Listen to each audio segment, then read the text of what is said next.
చుక్కలపై ఎన్నో ఏళ్లుగా కొన్ని అపోహలు ఉన్నాయి, విశ్వాసాలు ఉన్నాయి. అసలు తోక చుక్క వెనుక అసలు నిజాలేంటో తెలుసుకునే ప్రయత్నం మనం చేస్తున్నాం డిబేట్లో. అసలు తోక చుక్కల అధ్యయనం ఎందుకు చేస్తారు చూద్దాం మనం డీటెయిల్ గా. సో సౌర వ్యవస్థ ఏర్పడటానికి సంబంధించిన సమాచారాన్ని ఈ అధ్యయనం చేయడం వల్ల పొందవచ్చు. తోక చుక్కల నుండి విశ్వంలోని అనేక రహస్యాల్ని మనం తెలుసుకోవచ్చు. అలాగే తోక చుక్కల తోక అవశేషాలు కొన్నిసార్లు విడుదలవుతూ ఉంటాయి. మరి భూమి అవశేషాల గుండా వెళుతున్నప్పుడు ఒక ఉల్కాపాతం కనిపిస్తుంది.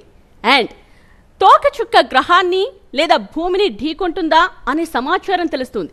కామెట్ కక్ష అధ్యయనం అంటారు, అంటే ఆర్బిట్ స్టడీ ద్వారా తెలుస్తుంది అనమాట. సో తోక చుక్కల కారణంగానే నీరు భూమికి చేరుకుందని, ఆ తరువాత దాని నుండి జీవం పుట్టిందనే వాదన కూడా ఉంది. సో ప్రొఫెసర్ చిన్నారెడ్డి గారు అసలు ఆ తోక చుక్కల స్టడీ గురించి మనకు వివరిస్తారు సార్ ప్లీజ్. అంటే చైనీస్ అరేబియన్ కాలంలో అప్పుడు తోక చుక్కలు అప్పటి నుంచి కూడా ఉండేవి కాబట్టి అప్పుడు వాళ్ళు ఏమనుకునేవారు, ఎలా ఉండేవి ఏంటి అని కొంచెం డీటెయిల్గా వివరిస్తారంటే. తోక చుక్కలు అనేది ఒక అద్భుతమైన ఖగోళ ప్రక్రియ. మనకు వేదకాలం నుంచి ఋగ్వేద కాలం నుంచి తోకచుక్కలు వస్తూ ఉన్నాయి. సో ఇలాంటి తోకచుక్కల విషయము మనము ఏన్షియంట్ లిటరేచర్లో చూడొచ్చు.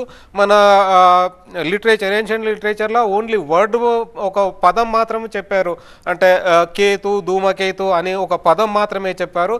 బట్ మనకు కాంక్రీట్గా ఒక ఇమేజ్ అనేది మనకు సెకండ్ బీసీ చైనీస్ రికార్డ్స్లో మాత్రమే దొరుకుతుంది. ఇక్కడ చూసినట్టయితే వాళ్ళు సిల్క్ బుక్లో ఇమేజెస్ డ్రా చేశారు. సో ఇలాంటివి మనకు సెకండ్ బీసీ చైనీస్ సిల్క్ బుక్లో దొరుకుతాయి. అదే రకంగా మనము అరేబియన్ రికార్డ్స్లో కూడా అరేబియన్ రికార్డ్స్లో వాళ్ళు క్లాసిఫై చేశారు. అండ్ ఈ క్లాసిఫికేషన్ అనేది ఓన్లీ అగైన్ అని నేను చెప్తున్నాను, ఓన్లీ బ్రైట్ ఆబ్జెక్ట్స్, ఓన్లీ బ్రైట్గా వెరీ బ్రైట్గా ఉన్నాయి మాత్రమే వాళ్ళు కంటి దృష్టితోటి నేకెడ్ ఐ తోటి చూశారు. వాటిని ఐడెంటిఫై చేసి వాళ్ళు సమ్ సార్ట్ ఆఫ్ అనే రికార్డింగ్స్ అనేది చూపించారు. తర్వాత హేలీ అనే అతను మాత్రమే మనకి కామెట్స్ ఆర్బిటల్ పాత్ తీసుకుంటాయి, ఎలిప్టికల్ ఆర్బిట్ పాత్ తీసుకుంటాయి, ఒకసారి భూ వాతావరణంలోకి వచ్చి మళ్ళీ వెళ్ళిపోతాయి అని చెప్పాడు ఎడ్మండ్ హేలీ.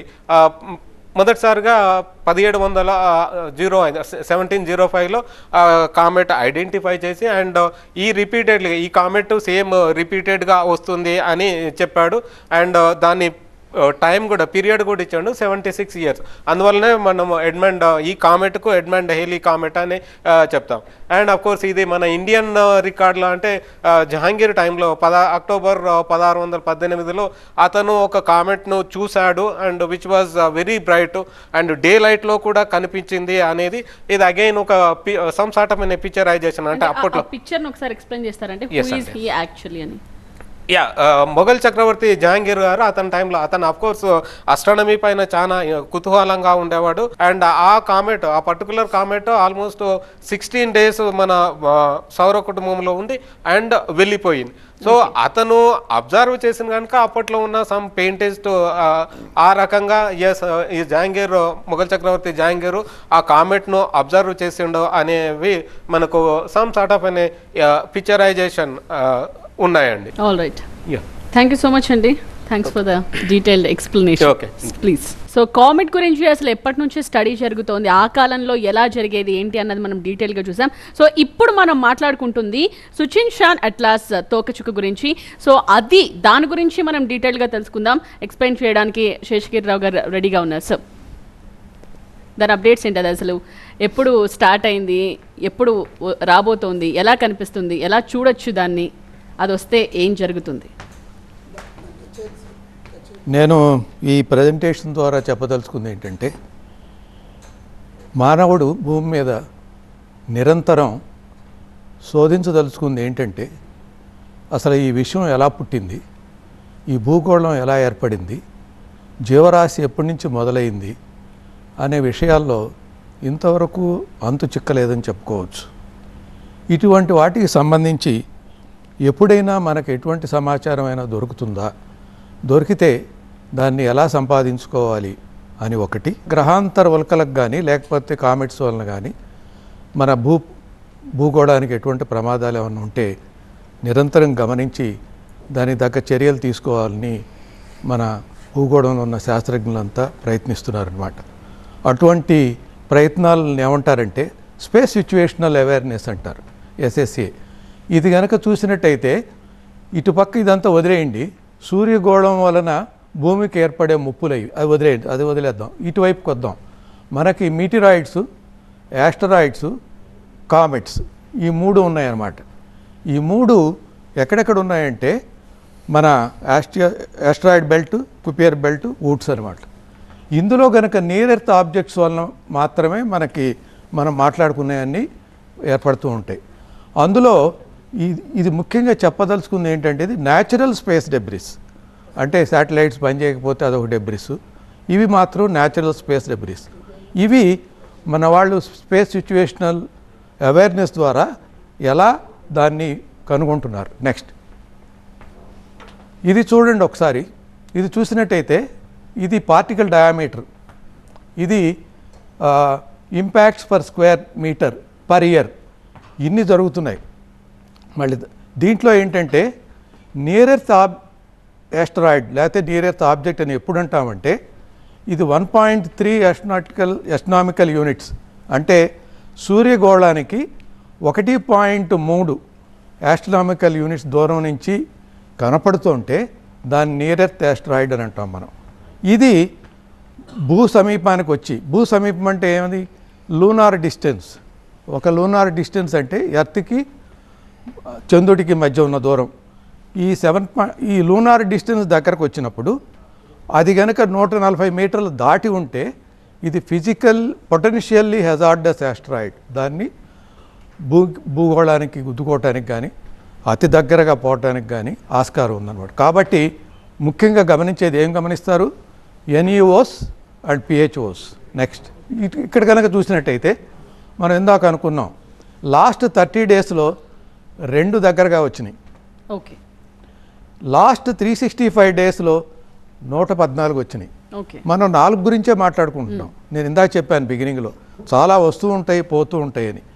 ఈ విధంగా చూసుకుంటే దాదాపు ఎన్ని ఉన్నాయి అనుకుంటే ఇంత 9 డిజిట్లు ఉన్నాయి. అంత ఉన్నాయన్నమాట. వీటిల్లో చూసారా గత సంవత్సరంలో 114 వచ్చినాయి. ఇవి ఎప్పుడు వస్తాయి అనేది ఈ మాత్రం డిస్టెన్స్కి వస్తే కానీ మనం పట్టుకోలేము. నెక్స్ట్ ఓకే, ఇదేంటంటే ఇక్కడ ఎప్పటి నుంచి డిస్కవరీ మొదలెట్టారు కనుక చూసినట్టయితే దాదాపు ఇక్కడి నుంచే ఉంది 1990 తర్వాత. అంతకుముందు 1, 2 ఉంటాయి.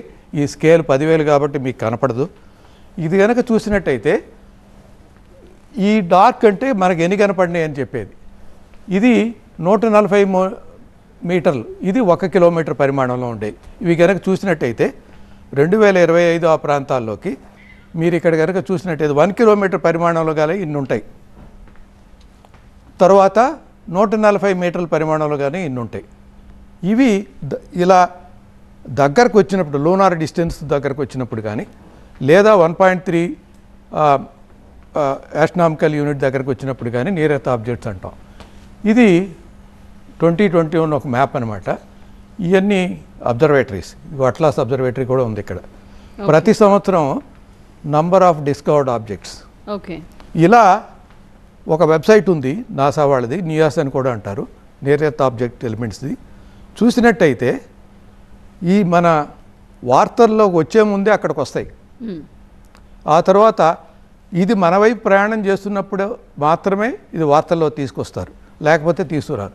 ఇది ఒకసారి చూడండి. సేఫ్ క్లోజ్ అప్రోచ్ చూసినట్టయితే ఇది 29th జూన్ 2024 ఒకటి వచ్చింది.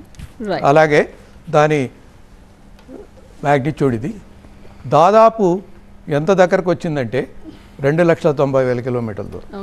నెక్స్ట్ ఇది ఇలా ఒక మ్యాప్ అందజేస్తారు ఆ వెబ్సైట్లో. ఇది చూసారా, ఇది 2012లో రాబోయేది, ఇది 2010లో వచ్చింది, 2005లో వచ్చింది, పాతది ఇది. కాబట్టి ఇది 2029లో రాబోయేది. కారణం ఏంటంటే దీనికి పిరియాడిసిటీ ఉంది. ఈ పిరియాడిసిటీ ప్రకారం ఇది 29లో వచ్చిన తర్వాత మళ్ళీ ఒక 30 సంవత్సరాలకో 40 సంవత్సరాలకో వస్తుంది ఇది. దీని మీద ఎంత డిస్కషన్ జరుగుతుందంటే ఆ తర్వాత రాబోయే సమయం కనుక ఒక్కసారి చూసినట్టయితే భూగోళానికి చాలా దగ్గరగా దాదాపు 40,000 30,000 కిలోమీటర్ల దగ్గరగా వస్తుంది.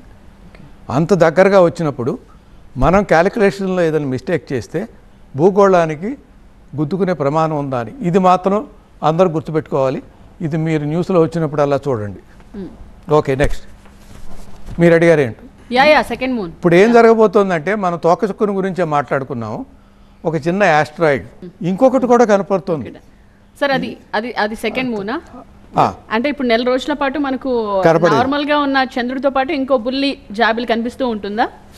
నేకెడ్ ఐ కనపడదు. ఓకే, ఇది అది ఇలా వచ్చి ఇలా పోతుంది అంతే. ఓకే.